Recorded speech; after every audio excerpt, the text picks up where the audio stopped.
If you want my honest opinion, though I can't possibly be certain until after the inquest, I should say he had been poisoned." "How would he be poisoned?" asked Mrs. Pickett quietly. "And that's more than I can tell you. There's no glass about that he could have drunk it from.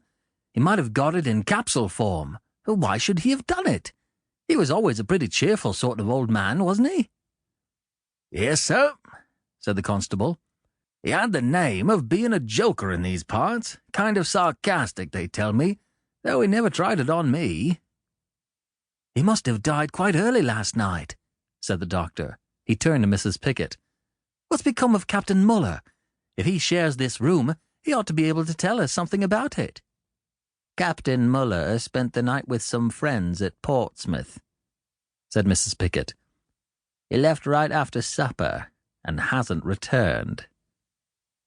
The doctor stared thoughtfully about the room, frowning. "I don't like it. I can't understand it. If this had happened in India, I should have said the man had died from some form of snakebite. I was out there 2 years, and I've seen 100 cases of it. The poor devils all look just like this. But the thing's ridiculous. How could a man be bitten by a snake in the Southampton waterfront boarding house? Was the door locked when you found him, Mrs. Pickett?" Mrs. Pickett nodded. "I opened it with my own key. I had been calling to him and he didn't answer, so I guessed something was wrong." The constable spoke. "You ain't touched anything, ma'am. They're always very particular about that. If the doctor's right, and there's been anything up, that's the first thing they'll ask." "Everything's just as I found it." "What's that on the floor beside him?" the doctor asked. "Only his harmonica. He liked to play it of an evening in his room. I've had some complaints about it from some of the gentlemen, but I never saw any harm so long as he didn't play it too late." "Seems as if he was playing it when it happened," Constable Grogan said. "That don't look much like suicide, sir." "I didn't say it was suicide." Grogan whistled. "You don't think?" "I'm not thinking anything until after the inquest. All I say is that it's queer." Another aspect of the matter seemed to strike the policeman. "I guess this ain't going to do the Excelsior any good, Mom," he said sympathetically. Mrs. Pickett shrugged her shoulders. "I suppose I'd better go and notify the coroner," said the doctor. He went out, and after a momentary pause the policeman followed him. Constable Grogan was not greatly troubled with nerves, but he felt a decided desire to be somewhere where he could not see the dead man's staring eyes. Mrs. Pickett remained where she was, looking down at the still form on the floor.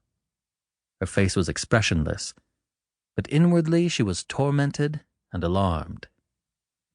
It was the first time such a thing as this had happened at the Excelsior, and as Constable Grogan had hinted, it was not likely to increase the attractiveness of the house in the eyes of possible boarders. It was not the threatened pecuniary loss which was troubling her.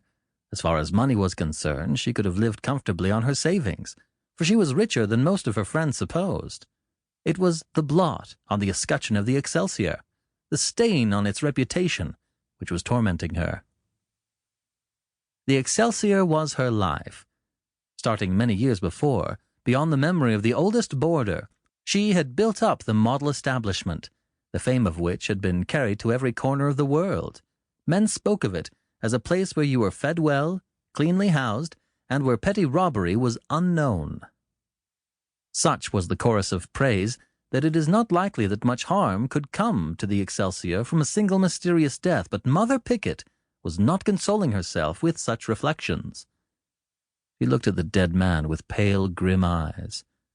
Out in the hallway, the doctor's voice further increased her despair. He was talking to the police on the telephone, and she could distinctly hear his every word.